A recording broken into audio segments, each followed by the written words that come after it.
প্রথমেই বলি আপনাদের হয়তো আমি কিছুদিন আগে একটা ভিডিওতে কোশ্চেন করেছিলাম ব্যাড ব্লাডে কোন ম্যাচটা মেইন ইভেন্ট হবে এবং সেটা রিপোর্ট জানা গিয়েছে।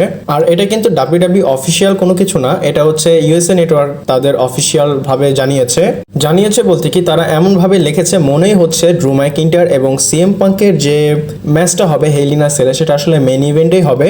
আর আপনাদের মধ্যে কেউ একজন হয়তো বলেছিলেন ড্রু ম্যাকইন্টার এবং সিএম পাঙ্কের ম্যাচটা মেইন ইভেন্টে হবে, তো রিপোর্ট জানা গিয়েছে তাদের ম্যাচটাই মেইন ইভেন্ট হবে। আর যদি রোমান রিন্সের বিষয় বলি একটু অদ্ভুত লাগবে, কারণ সে অনেক বছর ধরে টানা মেইন ইভেন্ট করতেছে প্রত্যেকটা পেপার ভিউতে, মানে যে কটা পেপার ভিউতে সে কম্পিট করেছে। আর আজকে অনেক আপডেট আছে, চলুন শুরু করা যাক। Hello viewers, welcome to Rachel Bangla BD. প্রথমেই কোরিডোর্সের বিষয় বলি। আর কোরিডোর্সকে যদি আপনারা পছন্দ না করে থাকেন, আমি যে রিপোর্টটা দিব হয়তো আপনারা আরো তার উপর রেগে যাবেন বা একটু জেলাস করবেন। আর কোরিডোর্স যেটা করেছে সেটা আনবিলিভেবল। আমি তো প্রায় আপনাদের মার্চেন্ডাইজ সেলে টপে থাকে কোরিডোর্স, সেটা নিয়ে কথা বলি এবং আরো বলি ডাব্লিউডাব্লিউ সে এত প্রফিট করেছে বা এতগুলো রেটিং নিয়ে এসেছে।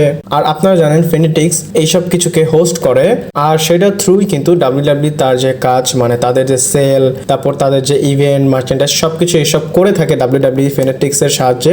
এবং ফেনেটিক্স নিজেদের একটা লিস্ট বের করেছে এবং এখানে টপ 5 অ্যাথলিটে কোরিডোর্স এর নাম আছে। আর আমি আপনাদের বলি ফেনেটিক্স এমন একটা ব্র্যান্ড, তারা অনেকগুলো স্পোর্টস, মানে শুধু ডাব্লিউডাব্লিউ না বিভিন্ন রকমের অনেক স্পোর্টস কিন্তু তারা স্পন্সর করে থাকে। এবং ফেনেটিক্স তাদের পুরা যে কয়টা স্পন্সর আছে বা তারা যে সব ফেমাস স্পোর্টে স্পন্সর করে রেখেছে সেইখান থেকে টপ 5 এর মধ্যে আসলে কোরিডোর্স এর নামটা তারা দিয়েছে। আর আমি বলি টপ 5 এ যে কোরিডোর্স এর নাম, ডাব্লিউডাব্লিউ টপ 5 এ আসলে কখনো যেতে পারেনি, কিন্তু কোরিডোর্স সেই কাজটা করে দেখিয়েছে। আর কোরিডোর শুধু ডাব্লিউডাব্লিউ এর মার্চেন্ডাইজ সেল করেনি, সে কিন্তু ফেনেটিক্স এর সবচেয়ে বেশি মার্চেন্ডাইজ সেল করেছে। আর একটা বার চিন্তা করেন, অনেক ফ্যানরা আছে কোরিডোর্সকে নিয়ে অনেক কথা বলে যে তাকে ভাল লাগে না, সে boring champion etcetera etcetera. At the end কিন্তু ডাব্লিউডাব্লিউ আসলে কিছুই আসে যায় না, তাদের একটা বিষয় আসে যে তাদের যে প্রফিট সেটা কোরিডোর্স করে থাকতেছে বা করতেছে। আর আপনারা জানেন ডাব্লিউডাব্লিউ হিসাবে বিজনেসটা সবার আগে আসে, দেন ফ্যানদের যে ডিমান্ড, তাদের যে চাহিদা সেটাকেও কিন্তু ডাব্লিউডাব্লিউ রেসপেক্ট করে। আর যদি কোরিডোর্স এর মার্চেন্ডাইজ সেলের কথা বলি, ডাব্লিউডাব্লিউ তে কোরিডোর্স এর আশেপাশে কোনো সুপারস্টারই বা কেউই ধারে কাছে নেই। আর পার্সোনাল আমি শক যে এখানে রোমান রিন্সের নামটা কেন নেই, মানে একটা সময় টপের মধ্যে কিন্তু রোমান রিন্স ছিল। আর আমার মনে হয় রোমান রিন্সের যে এতদিনের অ্যাবসেন্স সেটার কারণে হয়েছে। আর আপনারা যদি রোমান রিন্সকে দেখেন, দেখে কিন্তু মনে হয় যে সে অনেক বেশি পপুলার এবং তার অনেক বেশি ডিমান্ড, ফ্যানরা অনেক ডিমান্ড করে। বাট যদি মার্চেন্ডাইজ এবং তার খেলনা বা যাই বলেন সবকিছু সেলের দিক থেকে কোরিডোর্স এগিয়ে আছে। এরপর গাইস কথা বলি রকের বিষয়। এবং আমরা কিন্তু অনেক ডার্ক শিট থেকে অনেকভাবে রিপোর্ট জেনেছি যে রক খুব তাড়াতাড়ি রিটার্ন করবে এবং সে 1-1.5 মাসের মধ্যে চলে আসবে। আর যদি রিসেন্টলি রকের স্ট্যাটাসের কথা বলি, সে একটা নতুন মুভি করতেছে। আর আপনারা এখানে দেখতে পাচ্ছেন রেড ওয়ান একটা পোস্টার, এটা খুব তাড়াতাড়ি নভেম্বরের 15 তারিখে রিলিজ হবে। তার মানে কি 15 নভেম্বর পর্যন্ত রক খুব বিজি থাকবে। তারপরে যদি সে চায় এবং সে টাইম বের করে তাহলে সে ডাব্লিউডাব্লিউতে আসতে পারবে। আর যদি নভেম্বরের 15 তারিখের পরে রক ফ্রি হয় তাহলে নভেম্বরে কিন্তু সার্ভাইভাল সিরিজ আছে, মানে সার্ভাইভাল সিরিজটা এইবার অনেক লেটে হচ্ছে। যদি সে সময় রক রিটার্ন করে তাহলে কিন্তু আসলে ভালোই হবে, কারণ আপনারা জানেন blood line, Roman Reigns, solo seeker এদের মধ্যে কি চলতেছে।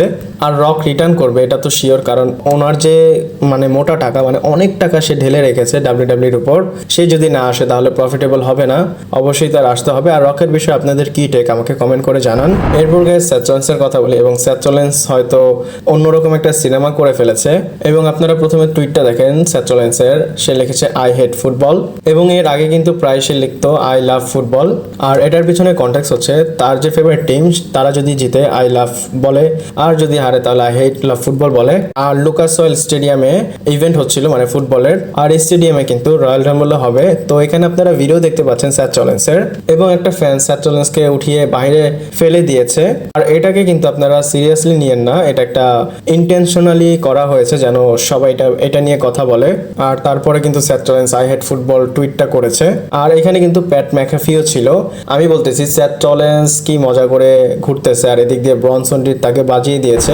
এরপর গাইস জিলাফাটুর কথা বলি। ব্যাড ব্লাডে তো সে আসবে না, কিন্তু ফ্রেশ ব্লাডে সে আসতেছে। আর জিসিডাব্লিউর সাথে তার একটা প্রবলেম চলতেছে এবং লিমিটলেস রেসলিং এর সাথে তার একটা কন্ট্রাক্ট হয়েছে এবং সেখানে সে অ্যাপিয়ারেন্স করবে মানে ফ্রেশ ব্লাডে।